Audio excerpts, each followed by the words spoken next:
Standard 7th, Data Handling, Chapter number 3, in which we are learning about the representative values or the measures of central tendency. As I told you already, that there are so many another measures of the central tendency also. But in our study, we have to learn about 3 of them. And that 3 measures of central tendency are mean, mode and median. In the few previous sessions we learn about the mean or the arithmetic mean, or the other name is the average also. So now we get different types of data, different types of informations. So what happens every time? The same measure of central tendency cannot be useful. For different types of informations, different types of data, we can't use always the mean as a measure of central tendency. For example, if we took already the few examples in the mean, that if you want to find the average score of the batsman or average height of the students of the class, in this situation mean is the perfect measure of central tendency. But if we think differently, different situations, different type of data, then maybe that mean will not be appropriate measure of central tendency. For example, if we think about a shop, maybe a ready-made shop, ready-made clothes.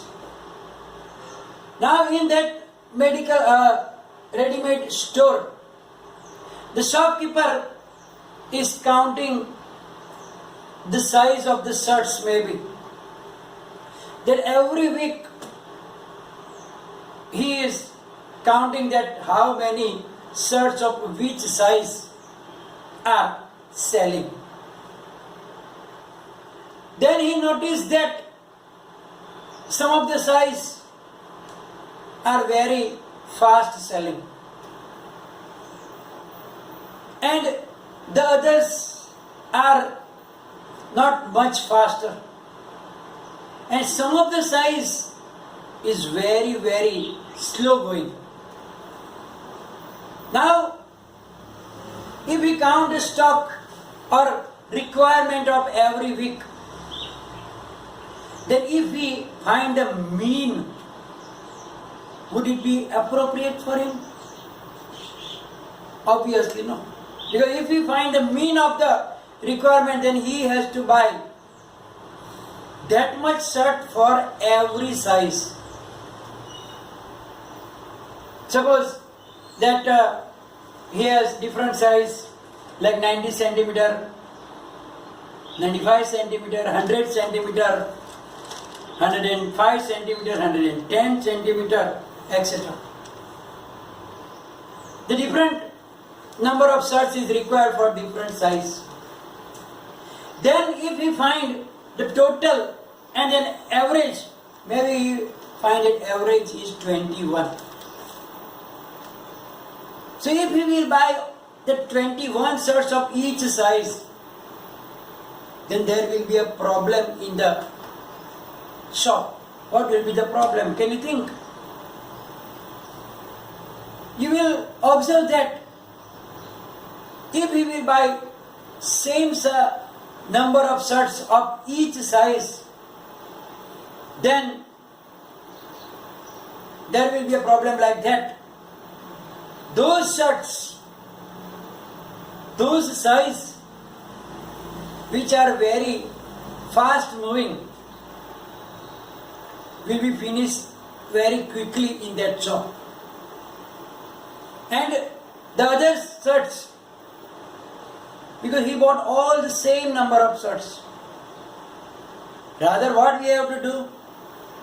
We have to buy the more shirts of the size which is selling very fast. Suppose he find out that the 90 centimeter high size shirts are selling very fast, and the 125, as an instance I am just giving you, that it is selling very low. Then he must think that I can't buy both the shirts in the same number. Those who are selling very slowly, he must keep in low stock. And those who are selling very fast, he must keep more stock about it.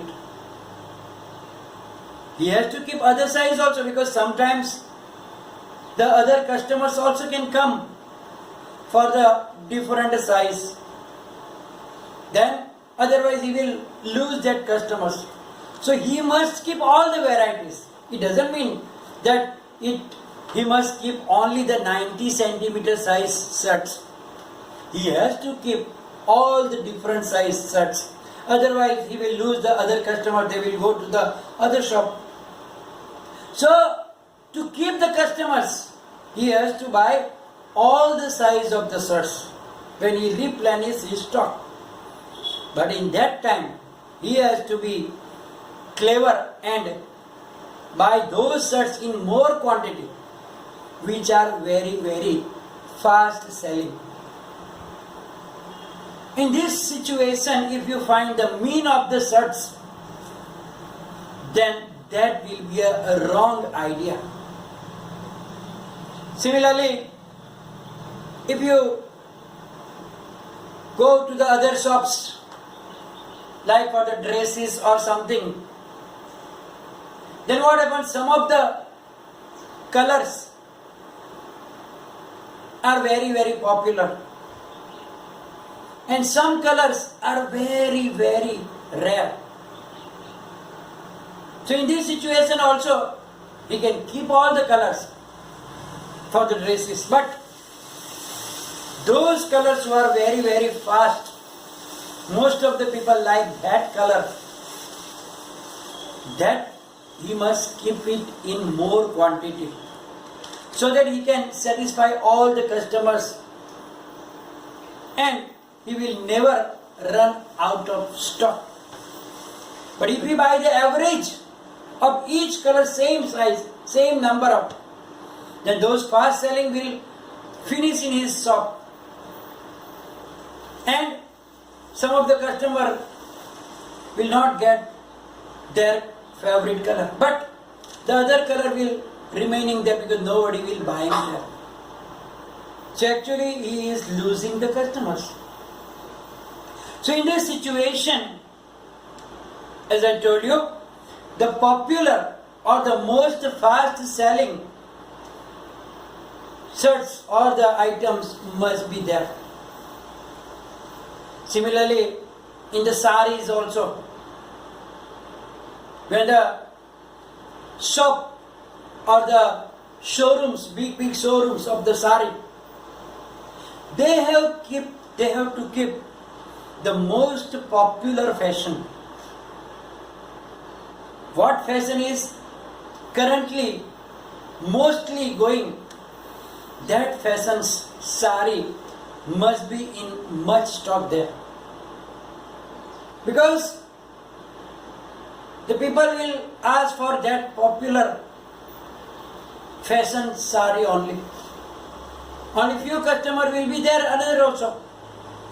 But if he will keep all the sari in the same number, that is of no use. So in these different situations that we talked about, if we find the mean of that observations, then that will definitely not gonna work. So in this situation, the other measure of central tendency, which is called mode, is very, very popular. Mode will be very useful here because it find out the most repeating observation. So in this type of situation, as I told you, that when a shopkeeper replenishes the stock in the shop, he has to keep the more stock of the fast selling items. For example, if shirts of particular size is selling fast, then he can't keep the stock according to the mean of all the size. But in this situation, you have to use another measure of central tendency, and that is, as I told you, that will be the mode. In this situation, we have to find mode. Then what is the mode actually? The mode of a set of observation is the observation that occurs most often. Means which observation is repeating most time than the other ones. That observation is known as the mode of the data. And therefore, that mode will be very, very useful here. That if he is thinking that, yeah, there is 90 centimeter size, more customers of that size are coming every day than the others. So, what is the mode of his shirts? 90 centimeter size. And that stock he must keep in more quantity. Similarly, for the colors also, maybe for the children like red and blue colors most. But if we keep the other colors also in the same quantity, it is of no use. Therefore, in this situation, the mode is a very, very popular measure of central tendency.